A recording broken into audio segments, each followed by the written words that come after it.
Hello viewers, in this tutorial I'm going to show you why your hard disk size is lesser than the actual size that is written on the hard disk. Sometimes when you buy a hard disk, you see the size written on the hard disk, but when you put it inside the computer, you realize that the size is significantly lesser than the one written on the hard disk. Now in this tutorial, I'm going to show you the reasons why it happens like that. Okay. Now the hard disk manufacturers measure the size of the hard disk using a different method. Hard disk manufacturer measures the size using the base 10 measurement. So a typical example is that 10 raised to the power 3 will give you 1000 bytes. 10 raised to the power 6 will give you 1000 kilobytes, or 10 raised to the power 3 bytes will give you 1000 kilobytes. So it happens like that. So to the hard disk, the hardware manufacturer, 1000 megabytes will be equal to 1 gigabyte, 1000 kilobytes will be equal to 1 megabyte, and 1000 bytes will be equal to 1 kilobyte. So taking for example, which means that with 1 gigabyte you get 1 billion byte, then the same 1 gigabyte you get 1000 megabytes.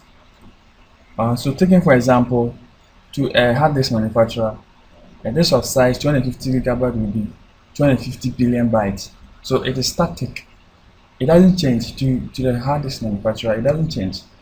250 is 250, 320 is 320 gigabyte, and whatever. But when we come to Windows, the Windows measurement uses the binary specification that is specified by the IEC. Okay, it uses the 2 raised to the power x, whatever number that you put there.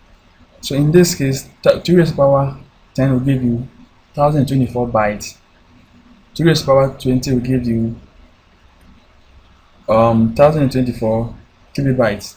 So one thing you have to notice is that in Windows, when you bring your hard disk to Windows and you see the size, it is not known as gigabyte. It's rather known as kilobyte, because the measurement, the base 2 measurement is known as kilobyte or whatever. Okay, so taking for example, if you have a hard disk size of 250 gigabytes, it will be equal to 250 billion bytes. That is to the hard disk manufacturer. But when we bring this to Windows, Windows will divide this 250 billion bytes by the number of bytes, which will be equal to 1024 times 1024 times 1024, and will give you an approximately a size of 232 gigabyte, but not gigabyte. So I've provided a list of few of them. So I hope this tutorial has given you a little bit insight as to why your hard disk size has reduced drastically in Windows. So if you love this video, subscribe to this channel.